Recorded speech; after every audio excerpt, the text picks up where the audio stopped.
Remember the fancy new rotor lift we built a few weeks ago? Well, we have a problem.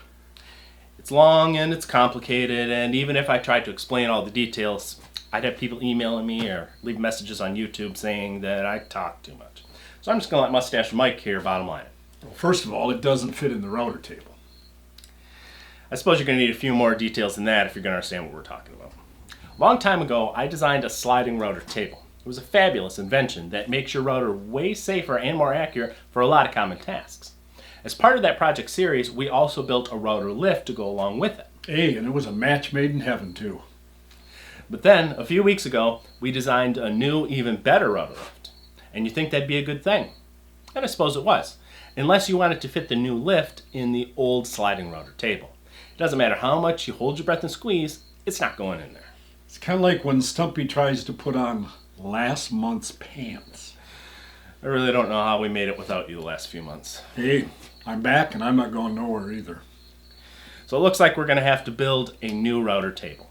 And if we're going to go to all that trouble, I think we should make a few improvements. You're going to want to see this episode of the Stumpy Nubs Workshop.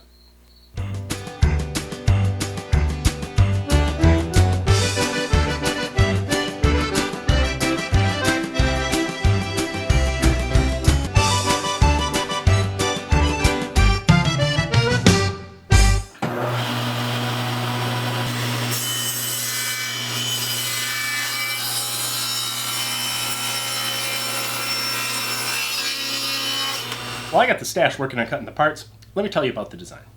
Just like the first version, this one will have a sliding table on the front, kind of like a built-in coping sled. What's that good for, you ask? Where do I start? You can secure your workpiece to the table itself and then slide it through the bit. This makes routing small parts a lot safer, but it really comes in handy when you're routing the end of a workpiece, like the parts of a cabinet door, or when you're cutting tenons, or mitering picture frames, or lock miters, all sorts of other tasks. The first version worked great, but something really annoyed me about it. It was designed to be portable, just pick it up and store it on a shelf. But the way that the sliding carriage on the front was designed, you almost had to pick it up by the sliders. Do that a few times and you're going to be throwing it all out of adjustment, which I did a few times. Also, the design of the sliding mechanism was a little more complicated than it had to be, and I think we can simplify it. And finally, while the first version had storage in the front for bits, there wasn't a place for wrenches and all the other junk that I like to stick in there. So these are some of the changes that we're going to make on the new version. We're starting out with a good quality 3/4 inch plywood. Baltic birch is always best, but it's always really expensive. So if you can get a good cabinet grade plywood for a cheaper price, that's going to work too, but it has to be good stuff. The most important thing when building something like this is to take your time.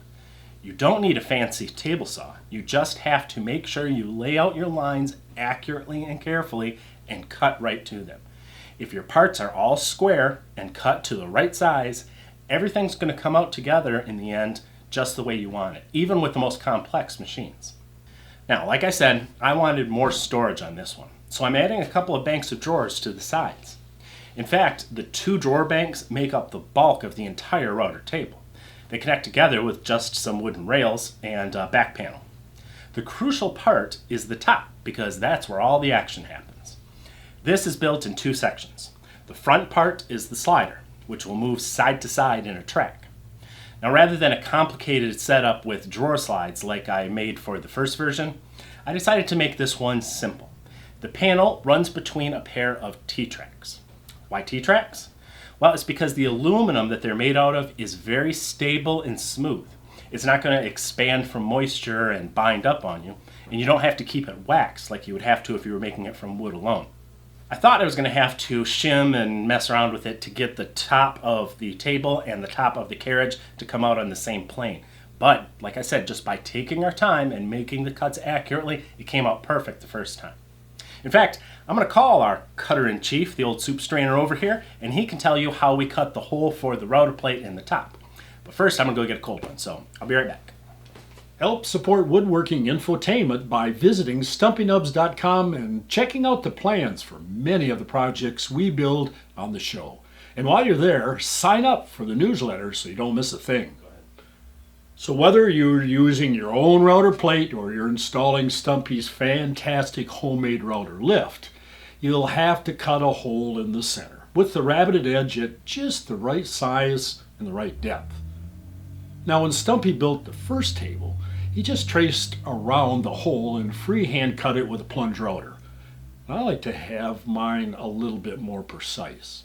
First, I position my plate where I want it. Then I get 4 scraps of wood and apply some good double-sided tape to the backs. I'll stick these down to the table all around the router plate, just lightly touching the edges.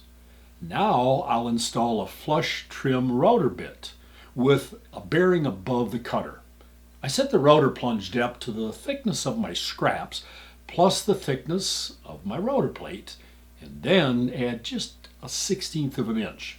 It's better to cut my rabbet a tiny bit too deep than, of course, cut it too shallow. Now I can begin routing with the bearing running against those scrap guides. After I get all the way around, I can remove the guides and just use a jigsaw to cut out the center. What I should be left with is a nice rabbet all the way around. My plate may need to be shimmed a little under it to raise it flush with the table. But this process will work whether you're mounting your own router plate or using Stumpy's homemade router lift. It takes a little bit longer than freehanding it like Stumpy does, but it's harder to mess up too. Want to look funny? Check out Stumpy's swag, where we have t-shirts, mugs, and more inspired by Stumpy's unique and sometimes twisted sense of humor. All proceeds go to the production of more woodworking goodness at StumpyNubs.com. While Mike was wagging his lip broom, I was throwing some drawers together. I made the sides longer than I had to so I can pull the drawer out far enough to see everything inside without them falling out. These will be great for storage. But enough about that. Let's see how the sliding table actually performs. You can lock down the sliding carriage and use the table like any other for routing larger pieces. But if you add a simple fence to the carriage, you can safely route the end of work pieces to cut tenons or cope rails or whatever you're going to do. You can even add a hold down clamp for keeping things extra secure. It's such a useful addition to a router table, I really don't know why more commercial versions haven't incorporated it. If you want to build your own sliding router table, I hope you'll consider using the plans we have over at StumpyNubs.com to do it. A lot of work went into making them clear and complete, with dimensional drawings, a cut list, and step-by-step instructions complete with photographs. And while you're over there, you should check out the homemade router lift that we made. It doesn't have to be used with this router table, but they sure work nicely together. And in our next episode, we're going to revisit our unique router fence design and make a few improvements on that too. In the meantime, sit back and have yourself a cold one, because you've earned it, my friend.